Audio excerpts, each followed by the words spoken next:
Yeah, good morning. Thank you very much for the invitation and a nice one with the session. I'm going to try to share my screen now and we can get started. Sincere apologies everyone for um, taking some time from your tea break. I promise this will be very, very helpful and I'll try to make it as short as possible. No, don't worry. Use your 30 minutes. We're fine. Thank you. Okay, thank you. So just a moment, I will share my screen. Yeah, thank you very much once again for the invitation and um, it's great to be here to be speaking at this conference. I think when I saw it was around high profile computing and building things at scale, I thought giving this talk around something very, very important to the business side. Even though a number of us are academicians on the call, I believe there's business in the side that we do, or people consult us to probably like with regards businesses. So we're talking about collecting payment easily or building like a very, very resilient system and like having a great architecture that will be able to scale when there's a need for that. And I'm highlighting one of our products, Monnify, one of the products for at MoneyPoint, Monnify, a payment gateway, which I'm going to give a detailed intro in a few minutes. And then how cloud computing can be used to be able to build this and leverage our infrastructure at Monnify to be able to like to achieve a very resilient system that will be able to stand the test of time as well as like be able to perform very, very well in days or like situations whereby you have large number of users and the rest. My name is Mohammed Auwal Samu. I lead developer relations and integration support at the Monnify group, specifically focused on the Monnify payment gateway. And yeah, I'll be here for the next 30 minutes, like as mentioned. So let's look at what are the challenges of building a modern payment system, right? What is expected? Imagine this to be the night or the Christmas night on the December 25th or every year, and people are preparing to get gifts for what do you call it? For Boxing Day. And you happen to be the platform of choice for everybody to be able to come and get their goods, right? Trying to get the gifts that they need to get. You will be facing a couple of challenges, and those challenges are boiled down to what we have here, right? Everyone is expecting you to always be available, and you also need to always be available so that payment will always be on. You wouldn't want people to be interested in an item and cannot buy because your payment is down. On the days like these, where there's surge in the number of people who want to complete a transaction, you will be expected to be very, very scalable. Maybe on a normal day, you have 10 users, or a normal day, you have 100 users. And on this fateful day, you have 100,000 users. If your system is not built in such a way that it will be able to like take care of this surge in number of transactions, it will fail, right? So building a modern payment system involves having it to be extremely scalable on the days where it needs to be scalable, and then it can just cool down when you go back to your 10 users or like 100 users or like 1,000 users or even 20,000 users. Also, nobody wants their card details or even their data to be lost, right? Data integrity is very, very important. You wouldn't want any issues of your platform being breached or having a large number of errors. So it's very, very important for data integrity as well as security when building a modern payment system. Also very important is low latency. Nobody wants to take a minute to try to make payment. I think one of the things we know and love Money Points, especially the POS as well as our personal banking apps. The main reason why everybody uses for every shop you go, you see any Money Point POS is because transactions are completed almost instantaneously. You'll be able to like initiate a transaction and complete it. And it's the reason why everybody loves us and everybody's using our POS, right? So low latency You wouldn't want you want this to be done completely, like almost instantly. So giving users the best experience and instantaneous user experience is very important. Finally, building these things is complex because oftentimes it entails you to be able to integrate multiple financial institutions. What if you have the option of not needing to do that and just use one system that will be able to build this? So these are some of the challenges from high availability to extreme scalability, data integrity, low latency, as well as complexity. These are the challenges that are being faced, and that needs to be fixed when you're building a modern payment system that will be able to stand the test of time and be able to give your users a good experience when you have a search. Um, this slide was initially built, it's currently built using the tools that I use as an example here are specifically Google Cloud focused because that's mostly what we use internally. However, the equivalent of the products that are going to be highlighted here in different platforms are available, and I'm going to do my best to be able to mention them for other platforms such as Azure, AWS, as well. I'll do my best to mention them. So, like I mentioned, so we know how MoneyPoint works. We know how our system, our POS work, right? And that is mostly used for people for collection of physical cash or probably card transaction. It basically is used for physical businesses. But Monify on the other side is used for online transactions. Let's say you have a platform, you have a business that you want it to run even while you're sleeping. You do not want a case whereby somebody is reaching out to you by let's say 1 a.m. and asking you, hey, I want to make this transaction. Can you send me your account number? How do I make this payment? If you're going to do that, if you're doing that, right, you can only answer one person's call at a time. What if 100 people are trying to call you? So we present to you Monnify, a payment gateway that enables businesses to be able to collect payments seamlessly. And we have a large number of things that we support. Our payment methods include from cards to bank transfer, to USSD to phone number, including offline payment. It should be actually enable businesses to receive cash as well, but just a specific type of business. For example, government trying to collect taxes and levies, uh, because we have a large number of merchants or agent network where people can be able to withdraw money, right? They can also use that to pay for taxes and the rest. So offline is not listed, it's not written here, but it's also what do you call it? It's also something that we provide support for. For bank transfer, you may probably have been using payment gateways or probably trying to pay for services and you see bank account number given to you to tell you, hey, complete this within the next 40 minutes or within the next 1 hour, or the account number will cease to exist. We pioneered this. The first virtual account was built by the Monnify payment gateway team. It is what the industry currently use. People oftentimes prefer to do bank transfer than to enter their cards. So one way or the other, you've used one of our pioneered service already. Um, this platform has a very developer-friendly RESTful APIs. Developers will be able to initiate and use our APIs easily. We follow best practice using open API specification to be able to write out our API. So developers usually find it very easy for us. You remember when I mentioned that you want to be able to know that transactions are completed, let's say at the day time, right?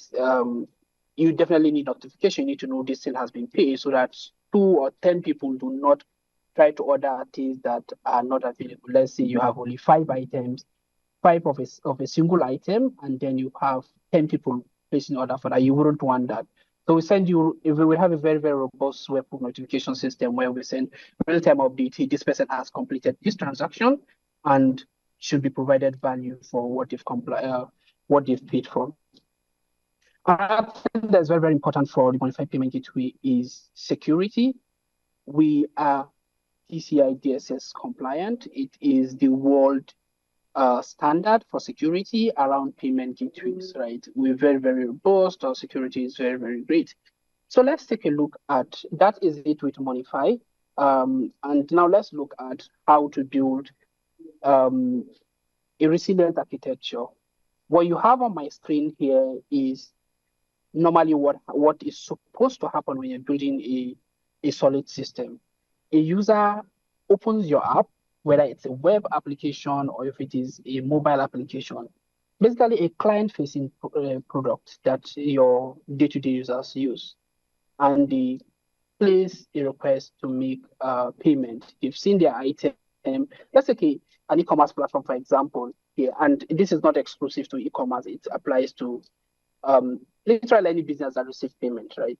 If you have a large number of people who are making requests for you, the normal expectation is you have a load balancer that balances and distributes your traffic as they come in. And I think this is something that the DevOps engineers and the engineers and the software engineers on the call, as well as physically at the event, will be very conversant with. The load balancer distributes your loads to different servers to be able to process things like concurrently and fast, right? After the request goes to the load balancer sends the specific request to a server. In this situation here, we're using cloud services. The load balancer here means like the load balancer here, it's like it could be Nginx, it could be any other load balancer that Cloudflare or any other load balancer that you use. And then Cloud Run, in this case here, is like a server. It is like, I'm using Cloud Run as an example here, because at least I want something that is managed, right? Cloud server is a container service, a serverless service that allows you to deploy a product, and it can scale when there's need for that, and it can also scale down when there's no large traffic. So you don't need to manage those situations here. So cloud server, cloud run in this case here, if the product in question here you use, in your case you use, let's see, AWS, I think that's app bundle or like app server, yeah, something around that nature. So the request gets to the server, and then your server calls your payment gateway, right? In this case here, Monnify. It could be you're trying to do a collection, right? And the user is, you have an item and the user wants to make payment. You could either initiate our online checkout option where the user sees all the options that they have, where they want to make payment with card, with bank transfer, they want to make payment using USSD or using phone number, regardless of the situation. They call Monnify, and after calling Monnify and completing their payment, Monnify then sends you a webhook notification to tell you, hey, this transaction has completed, right? We provide to you, okay, the amount paid, the date it was paid, the reference ID, which is supposed to be initiated by you, for you to be able to know what transaction was done. And once we send you a push notification, the expectation in an ideal situation when you're building for a resilient system is that web notification goes through a pub sub. Pub sub means publisher and subscriber service, where, okay, in this case here, we are the publishers. We send you, we send you a notification.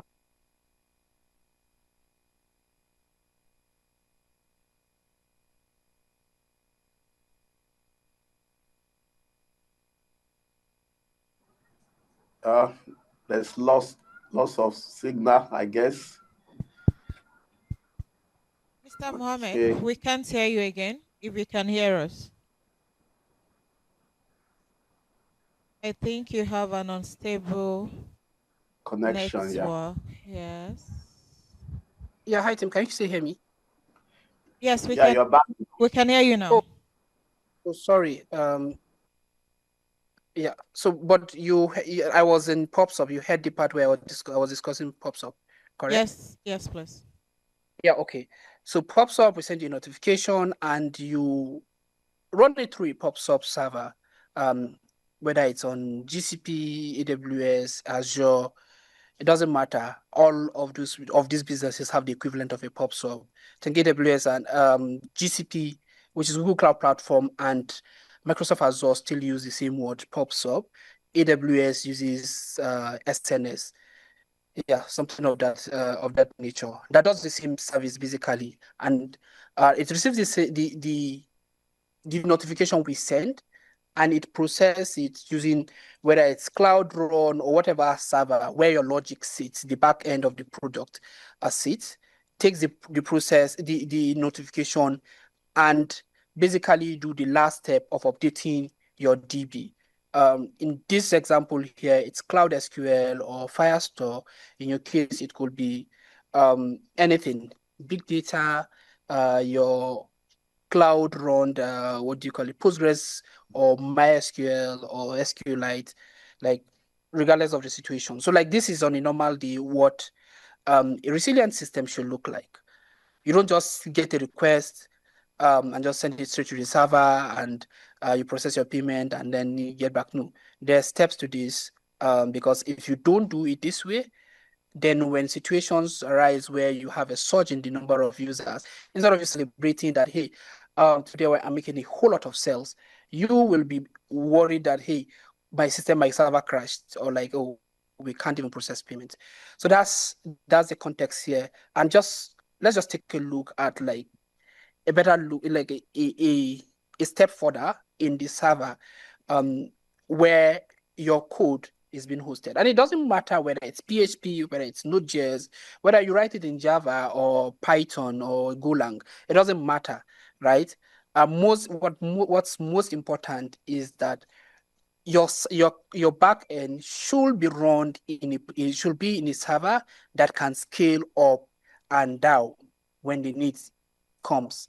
In this case here, I'm using Cloud Run, but you could probably be using GKE or EKE or whatever server you think you should be using. However, it's very, very important to use something that can scale itself when there's need, or it can scale down when there's no need for that. Sorry, call keeps coming in.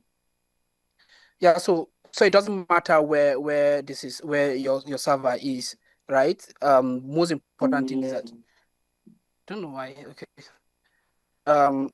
So what's most important is for you to be able to like get your server running on the cloud so that it can be able to scale based on the need of it, right? And like I mentioned, Cloud Run is for Google and it's a serverless engine. The equivalent of that is App Runner, Container Apps on Microsoft, App Runner on AWS.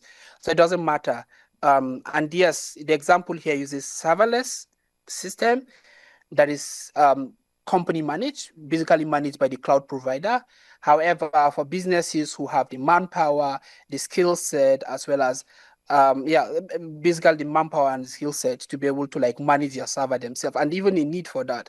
If you don't have like a specific need for that, like serverless engines work, but in a situation whereby you have like some specific things that you want to be able to like do on your own, then container engines like GKE, EKE could be like options for you to be able to like use or to be able to like deploy on. So let's talk about the one of the very important part of this, right? And this is receiving webhook. When an event happen and like an event in this situation here, in a payment being received, right? You definitely need to be able to like confirm that it happens. I think during Prof's presentation earlier, he had mentioned things around what do you call it?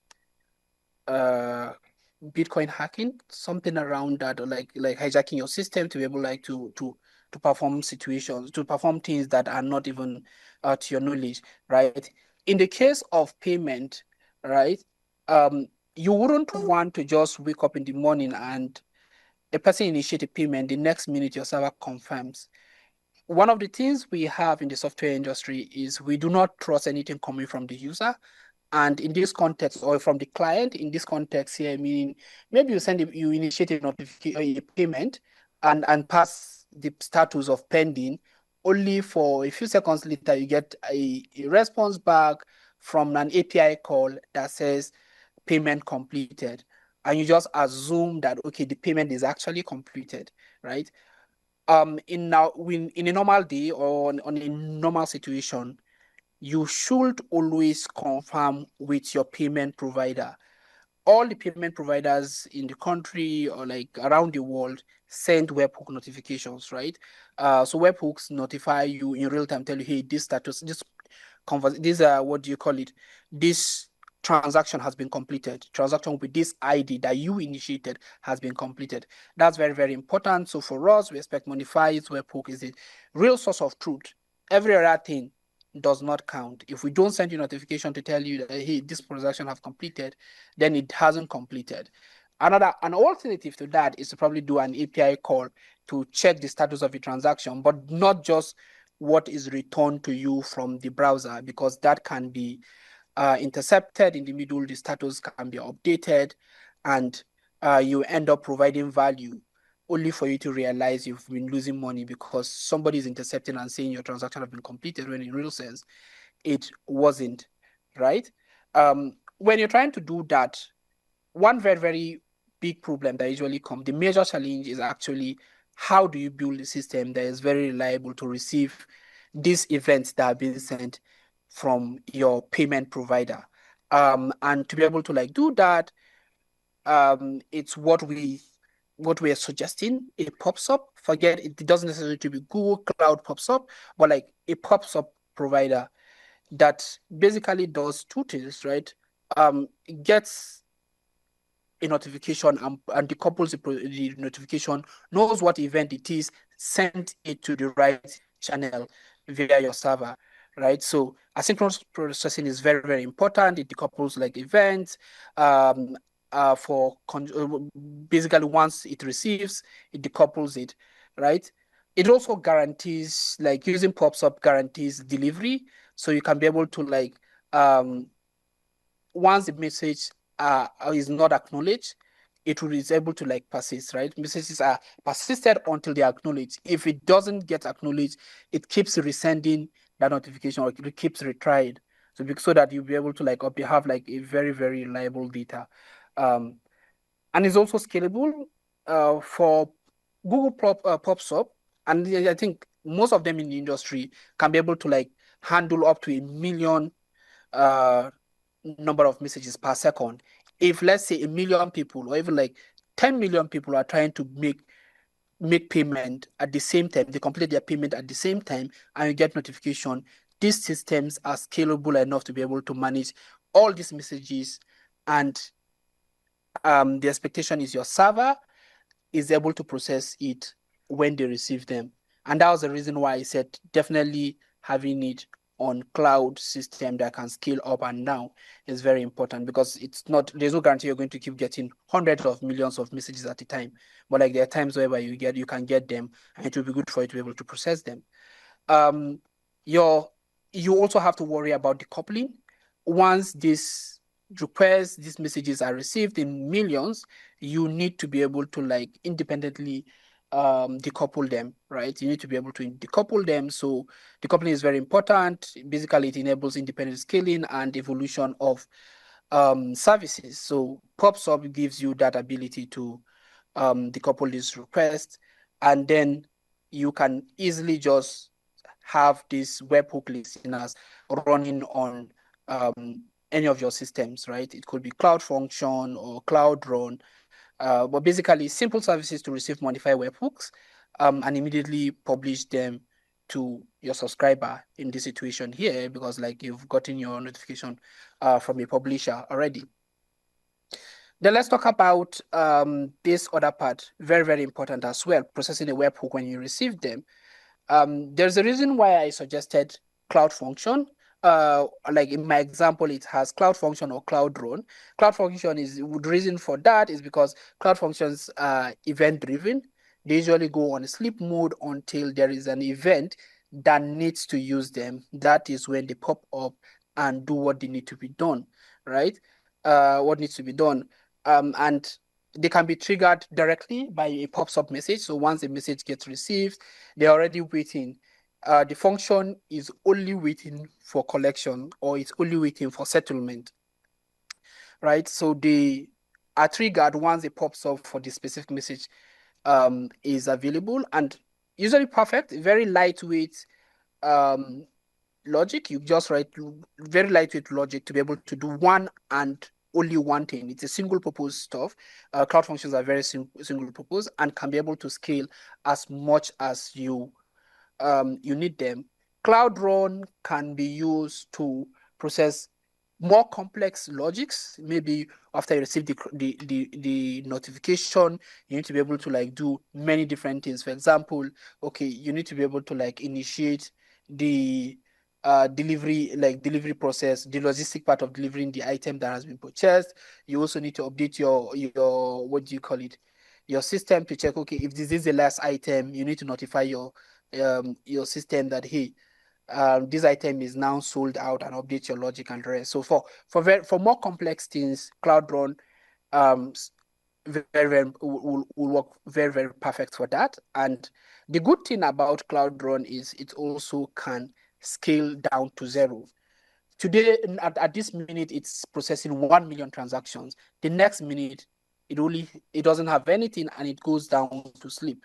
So it means that you don't get to incur costs from your cloud provider when you are not using the server, the server or the service, right?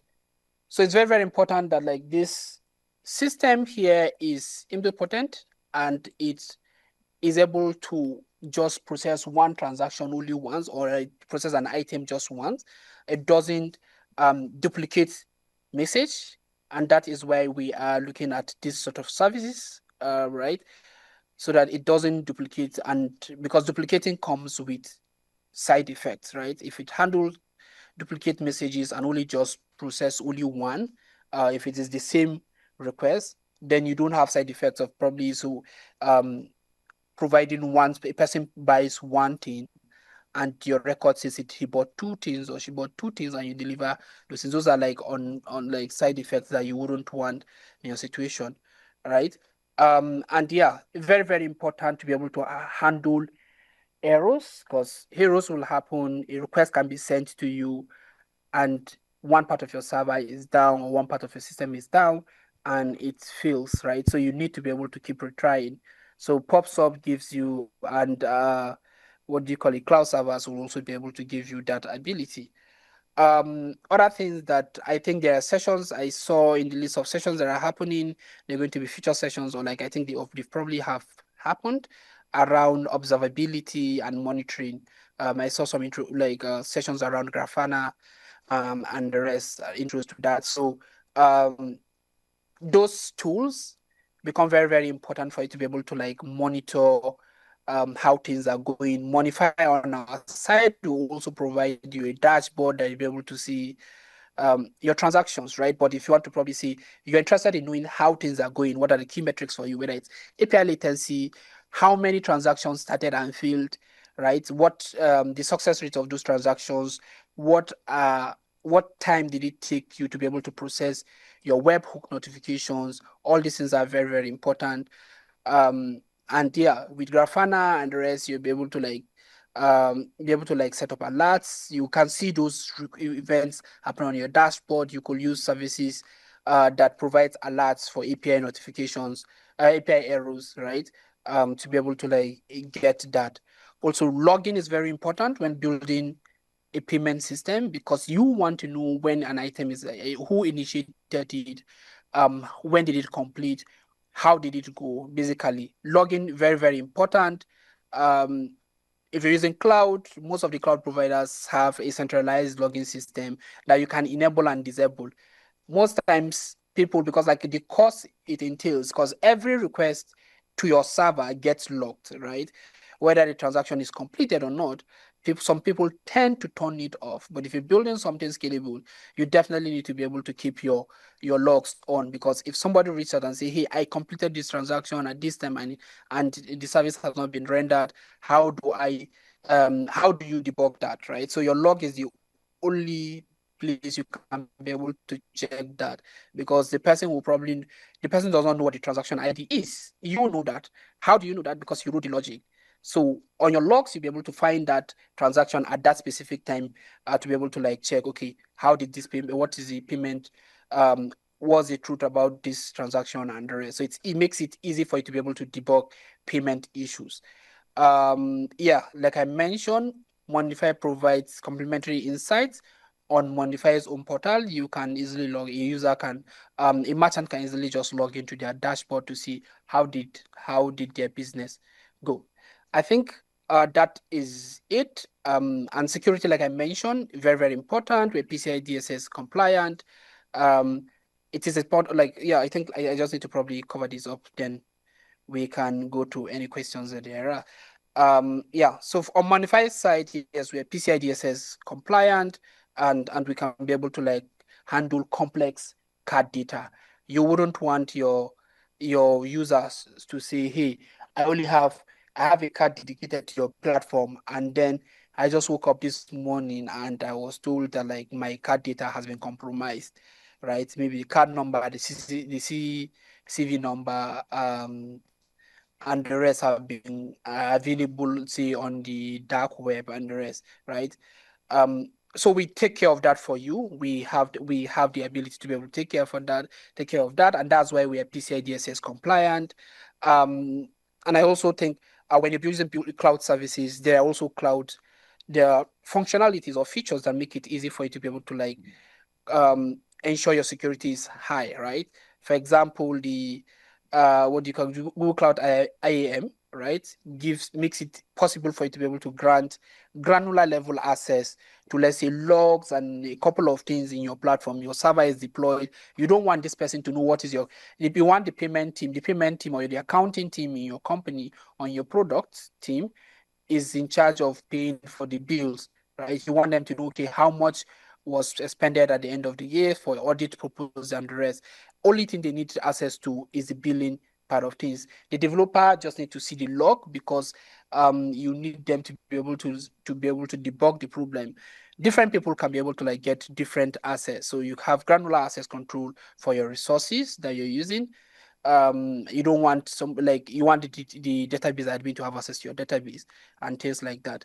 Secret managers can be used and should be used actually to be able to store sensitive things like API keys, secret credentials, and the rest. And this doesn't just apply to payment systems, right? It applies to any system that you have online, because you wouldn't want your keys to be like exposed. Somebody can impersonate you because your keys are your identity. When making requests to APIs and the rest. Also very, very important to create like very, very tight VPC controls, service controls, ensuring that sensitive data are secured and not kept in places where they shouldn't be, right? And yeah, for security, firewalls, private IP addresses, very important.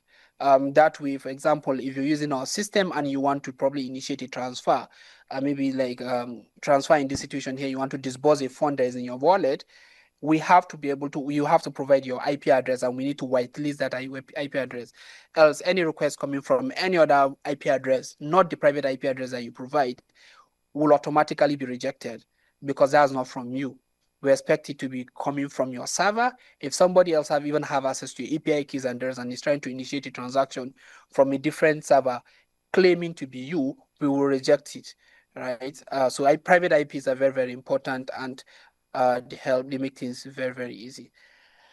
So in a nutshell, yes, one of the things I mentioned is you can use Monnify to be able to like receive your payment. We're a robust payment gateway for seamless payment collection online.